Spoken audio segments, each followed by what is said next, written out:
Oke guys, ketemu gue lagi masih di channel yang sama di Bercerita Tentang. Nah, kali ini gue mau bahas tentang pembunuhan di Finlandia yang menurut gue ini misterinya cukup aneh ya. Dimulai dari pembunuhnya siapa kita nggak tahu, abis itu polisi yang kurang banget dalam penyelidikan. Nah, sekarang gue mau bahas nih. Ini salah satu contoh kasus yang sampai sekarang belum terpecahkan. Nah, kali ini gue mau ajak kalian buat bahas gimana kronologi sampai akhirnya nggak ada tersangka di kasus pembunuhan Danau Bodom ini. Oke, let me talk about this.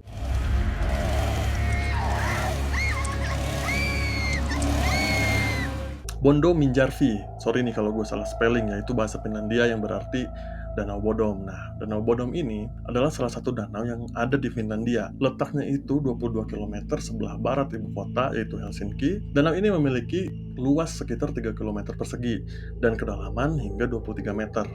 Nah, disinilah di Danau Bodom ini terdapat situs perkemahan atau campground yang menjadi TKP pembunuhan yang sadis ini. Pada musim panas tahun 1960, tepatnya pada tanggal 4 Juni, ada 4 remaja yang punya rencana untuk menginap atau berkemah di situs perkemahan Danau Bodom ini. Nah, mereka itu bernama Maila Irmeli Bjorkland dan temennya Anja Tulikimaki. Lagi-lagi sorry nih kalau gue salah penyebutan, karena kan gue nggak tahu nih bahasa Finlandia itu gimana. Mereka berdua ditemani pasangannya masing-masing, yaitu Boisman dan Gustafsson. Nah, semuanya berjalan lancar, mereka udah siapin kemahnya, mereka udah siapin perbekalan makanan, minuman. Pokoknya semua berjalan dengan baik hingga akhirnya mereka sampai di situs perkemahan Danau Bodom ini. Namun tanpa mereka sadari, indahnya pemandangan Danau Bodom, serunya perkemahan waktu itu adalah pemandangan terakhir dan kegiatan terakhir mereka di dunia ini. Tragedi ini terjadi sekitar pukul 4 pagi sampai jam 6 pagi. Gustafsson ini adalah satu-satunya dari mereka yang selamat, meskipun dengan tulang wajah yang patah dan juga mengalami gegar otak yang berkepanjangan. Dia berkata seperti ini, adanya sekelompok orang yang datang membawa senjata tajam dan juga alat tumpul. Jadi mereka ini kayak random aja gitu datang ke perkemahan mereka pada jam pagi itu dan tiba-tiba langsung membabi buta. Mereka itu menusuk dari luar tenda, menusuk secara membabi buta dan juga memukul keempat remaja ini. Nah, setelah penyerangan membabi buta itu, yang pertama menemukan mereka adalah sekelompok anak laki-laki yang sedang mengamati burung.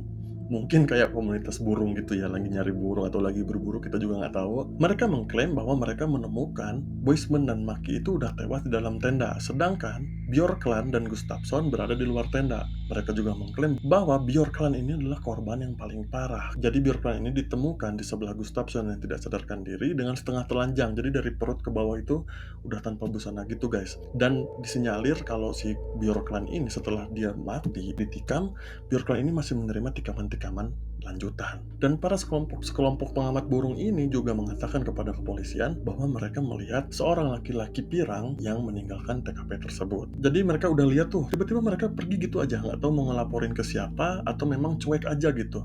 Dan pada akhirnya mayat-mayat ini nggak dapat penanganan. Nah, barulah pada pukul 11 siang datang lagi tuh orang yang katanya jadi si orang itu tukang kayu yang bernama Risto Siren.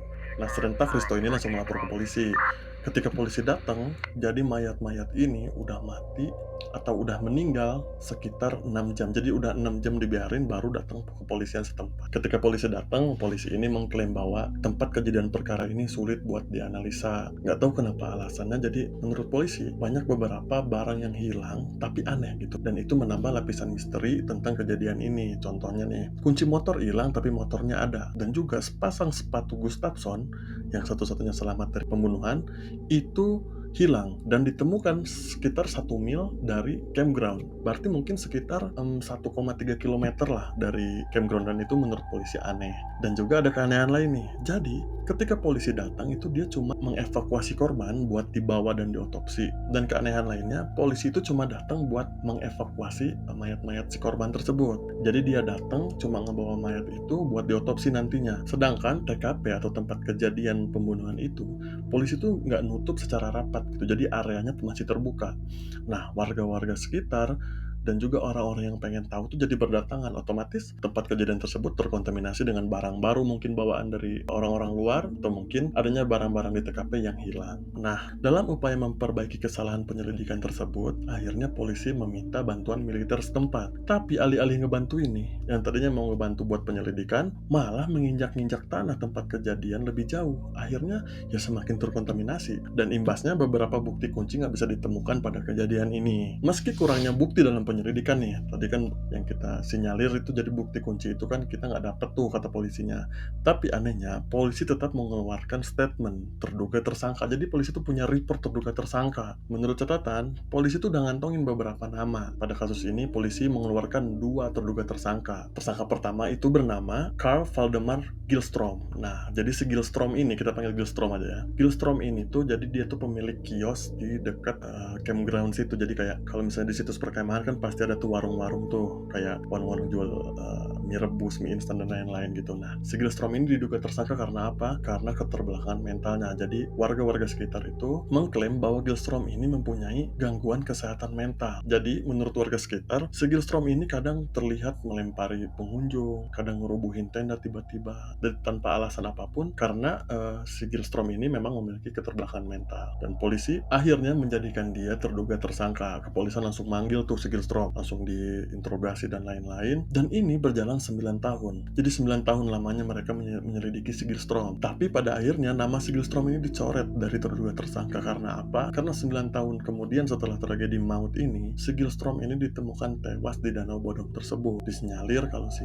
Gilstrom ini bunuh diri di danau itu. Nah, akhirnya dengan kematian Gilstrom ini, penyelidikan atau tes-tes DNA lah dari polisi atau apa itu nggak bisa dilanjutin. Jadi pada akhirnya si Gilstrom ini dicoret dari tersangka. Jadi nama si Gilstrom ini mau nggak mau harus dicoret dari terduga tersangka. Akhirnya polisi mengeluarkanlah nama selanjutnya yang dianggap terduga tersangka pada kasus pembunuhan Danau Bodom ini, yaitu laki-laki yang bernama Hans Esmen. Jadi sebenarnya nggak ada bukti langsung yang mengarahkan kalau Esmen ini membunuh. Cuma karena si Esmen ini latar belakangnya adalah seorang mata-mata Uni Soviet dulunya, atau disebut KGB ya, nanti kalian bisa googling sendiri. KGB itu kayak organisasi mata-mata Uni Soviet dulu. Nah, gara-gara itu doang nih, jadi si Esmen itu dimasukkan ke dalam list terduga tersangka. Padahal nggak ada bukti yang secara langsung menunjukkan kalau dia itu terduga tersangka. Jadi, setelah sehari kejadian itu, si Esmen ini mendatangi rumah sakit dengan gelagat yang grogi, dengan gelagat yang resah, dengan kuku tangan yang kotor. Dan juga, menurut staf rumah sakit, si Esmen ini mengenakan baju yang ada kayak corak, kayak bercak darah gitu. Dan juga, staf rumah sakit bilang kalau ada bercak-bercak darah pada bajunya si Esmen ini pas datang ke rumah sakit. Si Esmen ini persis seperti apa yang dikatakan oleh komunitas pengamat burung tadi yang pertama menemukan mereka. Jadi kayak rambutnya pirang, perawakannya sama persis. Namun semua bukti yang mengarah pada Esmen ini tidak menjadikan dia tersangka. Karena apa? Karena cukup 1 kali 24 jam Esmen ini dibawa ke kantor polisi untuk interogasi. Setelah itu nama si Esmen ini dicoret guys dari terduga tersangka. Polisi mengklaim bahwa si Esmen ini punya alibi yang kuat kalau dia tuh nggak ada di TKP waktu itu. Akhirnya namanya dicoret tuh dari list terduga tersangka. Sehingga kasus ini menemukan kebentuan dan tidak terpecahkan pada waktu itu. Setelah 44 tahun, barulah polisi mengeluarkan nama yang diduga melakukan pembunuhan di Danau Bodom tersebut. 44 tahun guys. Dan nama tersebut tidak lain tidak bukan adalah si Gustafsson yang satu-satunya selamat dari tragedi maut yang ada di Danau Bodom tersebut. Menurut polisi, mereka telah mencurigai si Gustafsson ini udah lama banget. Menurut polisi ada keanehan nih, gara-gara sepatunya si Gustafsson nih. Tiba-tiba sepatunya bisa hilang dengan jarak yang lumayan jauh, yaitu 1 mil dari campground tersebut. Dan polisi mengklaim bahwa di sepatunya si Gustafsson ini terdapat bercak-bercak darah, tapi nggak ada satupun darah yang mengarah kepada darah Gustafsson. Jadi pas dianalisa darahnya itu darah si Maki, Bjorkland, sama si Weissman. Jadi nggak ada darah Gustafssonnya gitu. Akhirnya pada bulan Maret tahun 2004, Gustafsson dipanggil nih untuk diadili, dibawa ke persidangan, dan juga ditahan oleh kepolisian. Nah, pada saat diadili nih, pada saat persidangan, polisi itu kayak membuat skenario atau kronologi bagaimana caranya si Gustafsson ini membunuh teman-temannya sendiri. Jaksa penuntut mengatakan skenario malam itu tuh kayak mereka tuh lagi minum-minum. Ini mungkin karena kebanyakan minum terus kemabukan ya guys. Jadi pas udah mabuk dia tuh rese. sampai akhirnya diusirlah sama ketiga temannya dari tenda. Jadi kayak disuruh keluar, "Ah, lu di luar aja deh, nggak asik lu minumnya," gitu. Nah, setelah kejadian itu, Gustafsson ini nggak terima dong, karena kenapa dia diusir gitu. Nah, setelah Gustafsson keluar, si Boisman inilah mendatangi si Gustafsson, mungkin kayak menenangkan si Gustafsson gitu. Tapi menurut jaksa, pada saat si Boisman menenangkan, si Gustafsson ini nggak terima. Akhirnya mereka berkelahi. Jadi jaksa mengklaim bahwa luka-luka pada tubuh Gustafsson itu akibat dia berkelahi dengan si Boisman.